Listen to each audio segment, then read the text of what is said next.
Assalamualaikum warahmatullahi wabarakatuh. Halo Soli Soliha, KB, TKA, dan TKB. Bagaimana kabarnya kalian semuanya? Alhamdulillah masih tetap semangat ya teman-teman ya. Oke, kita jumpa lagi di hari Jumat. Waktunya teman-teman mendengarkan sirah Nabi. Dan hari ini Ibu Iva akan menceritakan tentang kisah Rasulullah sang pemuda cakap dan pandai. Jangan lupa ya, disimak kisahnya.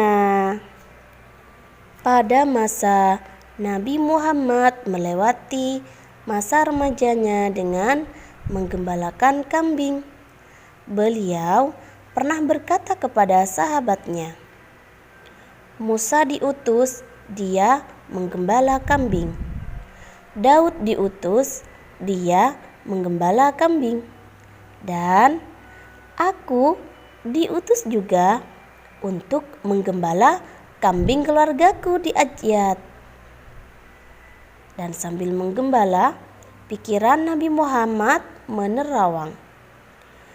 Siapa ya kira-kira yang menciptakan bintang-bintang yang begitu kemilau?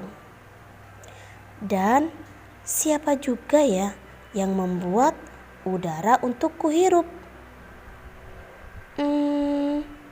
Siapa yang membuat jantungku berdetak?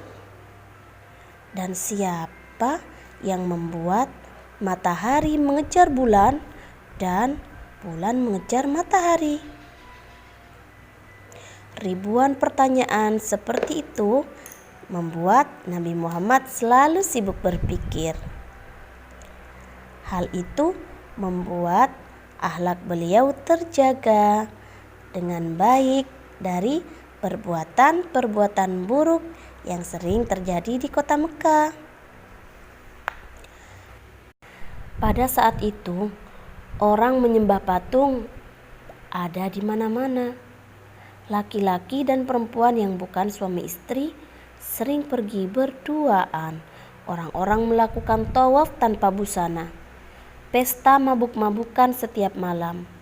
Dan masih banyak lainnya keburukan yang ada pada saat itu. Meski demikian, pernah juga Nabi Muhammad ingin pergi ke kota itu untuk melihat sebuah pesta perkawinan. Dan Nabi Muhammad meminta bantuan kepada temannya untuk menjaga kambingnya. Dia berkata, Hai teman, bolehkah saya meminta bantuan untuk menjaga kambing-kambingku? Karena saya akan ke kota. Baiklah Nabi Muhammad, memang sudah saatnya giliran kamu yang pergi bersenang-senang, kata teman Nabi Muhammad. Selama ini kamu kan selalu ada di padang gembala seperti seorang pertapa.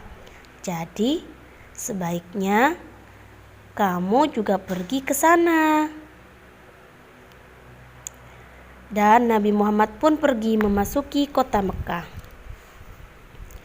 Di ujung kota, ia melihat ada sebuah pesta perkawinan yang dipenuhi berbagai hiburan dan musik. Namun, belum sempat Nabi Muhammad tiba di rumah itu, tiba-tiba Nabi Muhammad merasa letih. Dan Nabi Muhammad bersandar duduk di dinding dan tertidur lelap sampai pagi. Ia tidak sempat melihat tontonan di pesta sedikit pun. Keesokan harinya Nabi Muhammad datang lagi ke kota Mekah dengan maksud yang sama. Dan kali ini sebelum ia tiba di tempat pesta, Nabi Muhammad mendengar musik yang sangat indah yang turunnya dari langit. Musik yang jauh lebih indah daripada semua musik di dunia.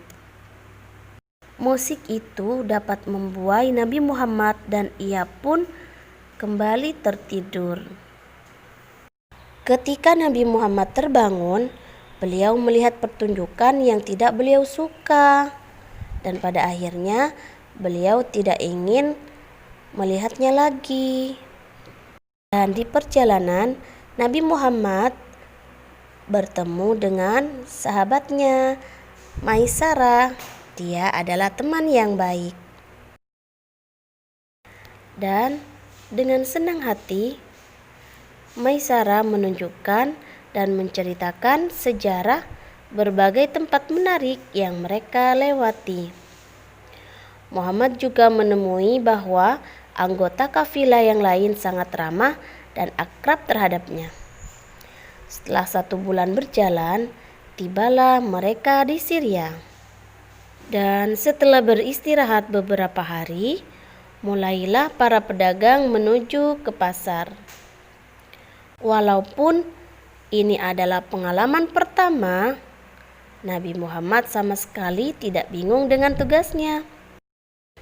Maisarah tercengang melihat kelihayan Nabi Muhammad mengambil keputusan, pikiran yang tajam, dan serta kejujurannya.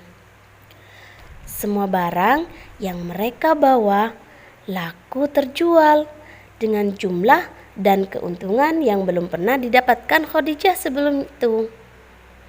Setelah itu, Muhammad membeli barang-barang berkualitas yang pasti akan terjual dengan harga yang sangat tinggi di kota Mekah. Dan di Syria, setiap orang yang berjumpa dengan Nabi Muhammad pasti akan sangat terkesan olehnya. Karena dengan penampilan Nabi Muhammad yang sangat mempesona, ramah, dan sangat sabar, dan juga sangat besar perhatiannya kepada setiap orang.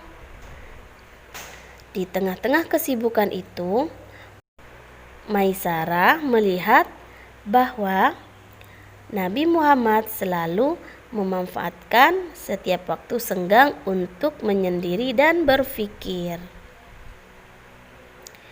Ini benar-benar tidak lazim bagi Maisarah, karena ia tidak menyadari bahwa tuan mudanya ini memang sangat terbiasa meluangkan waktunya untuk memikirkan nasib umat manusia. Muhammad juga amat heran melihat perpecahan berbagai kelompok Nasrani di Syria. Setiap dari masing-masing mereka memiliki pendapat sendiri, padahal mereka harus bergabung dalam satu kelompok. Dan pada akhirnya teman-teman, waktu untuk pulang pun tiba. Dan Nabi Muhammad tidak lupa untuk membelikan oleh-oleh untuk para sahabatnya, dan beliau pun mengemas semua barang-barang yang sudah dibeli. Waktu pulang adalah waktu yang sangat berharga dan sangat menggembirakan bagi beliau, karena beliau akan berjumpa lagi dengan orang-orang tercinta di kampung halaman beliau.